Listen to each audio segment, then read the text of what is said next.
Hello, my name is Brian Gill, and this is my presentation for performance patterns for Business Intelligence Master of Science at Full Sail University. And this is for the Patterns and Recognition class. This is the presentation for data mining the MultiGP. MultiGP is a drone racing organization that has different chapters that are established across the US and I believe also worldwide. They get together and they race drones, quadcopters, and it's quickly becoming a very popular sport. The quadcopters have cameras built into the nose of them, and they have a video transmitter on the back, and it transmits a live video feed to the pilot, usually wears goggles to view what the quadcopter sees, and that's how they control them. And any spectators that come to any of the events, they can also use these same goggles, different headsets, kind of like virtual reality headsets, and they can see exactly what the pilots are seeing just by tuning into each different drone. Drone racing actually started in Australia back in early 2014, and it was originally called rotocross. It's since taken on a little bit easier to pronounce name, just FPV racing. There are a couple of different organizations here in the US and also in other parts of the world. There's a World Drone Racing League that holds at least it appears that they will be holding a World Grand Prix in Dubai each year with a grand prize of $1 million.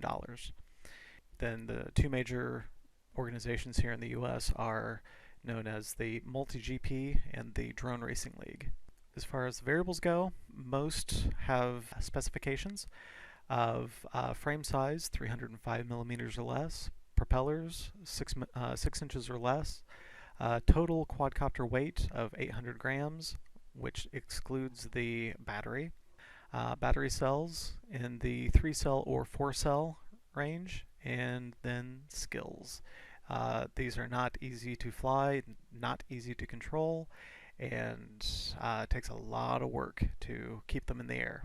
First variable would be motors. The size, they come in many different shapes and sizes, from teeny tiny little 8mm wide ones to racing motors like these shown here that are 22 millimeters. They can spin at up to 35,000 rotations per minute based on the amount of voltage supplied by the battery. Racing motors usually have a little bit more weight set on the outside of them, around the bell housing here, and that added weight takes a little bit more to get it started, but once they get started, it takes a lot less to keep them running. That's a very good thing, using the power for basically startup and when you really need it. Variable 2, propeller size.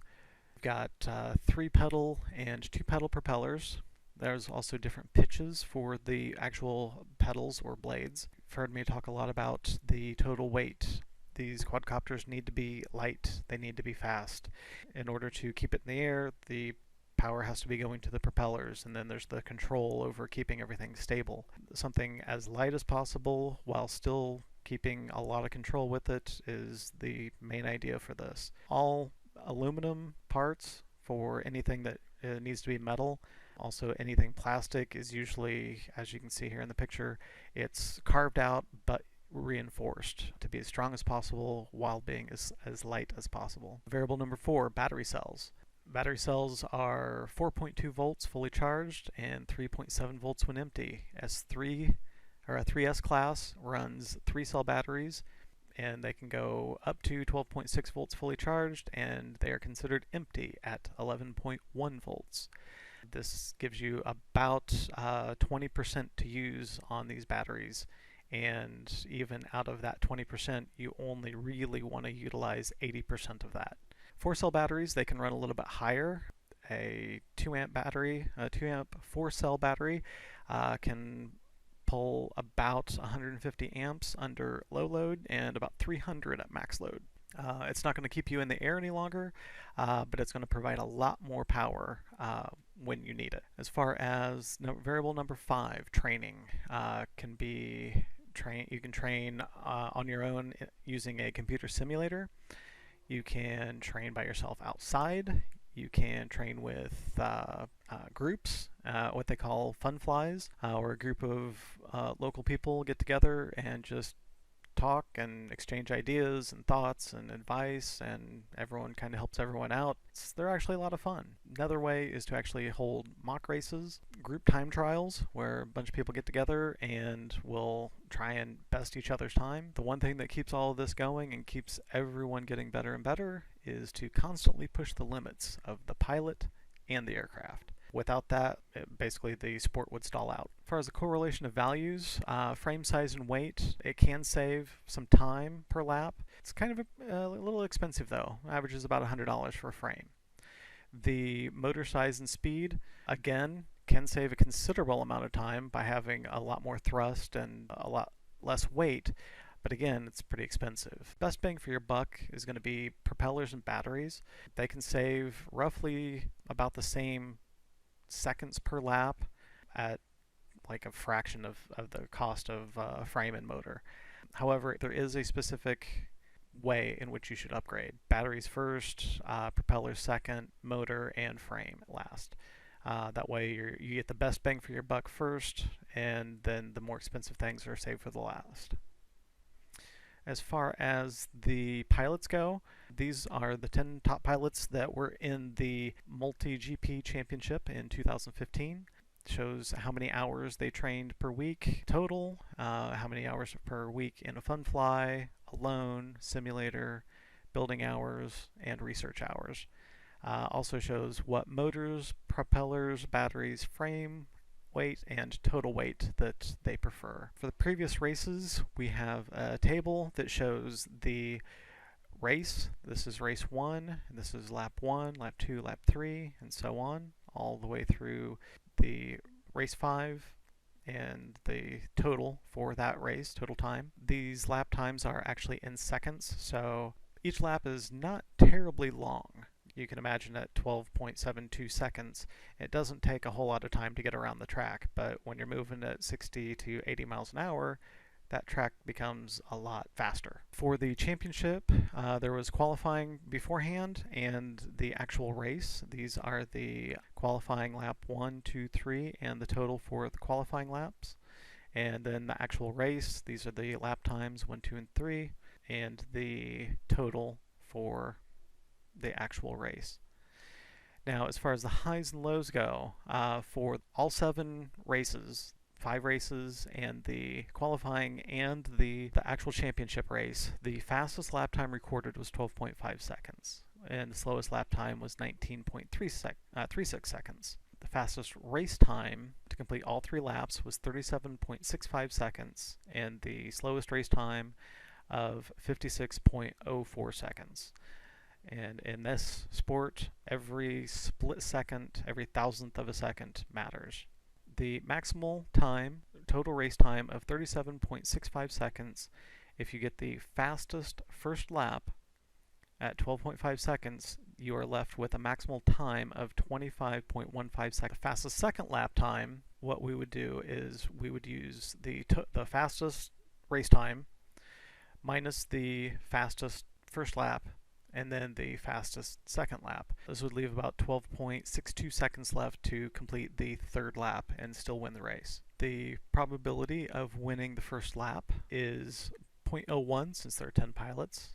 Getting the fastest first lap would be the most desirable because it would leave the maximal time remaining to complete laps 2 and 3. The second most desirable piece would be to get the second fastest lap, or the fastest time on the second lap. This actually increases to 0.11 repeating, since there are 10 pilots left and 1 pilot's already taken the first lap. Getting the fastest third lap is about 0.125.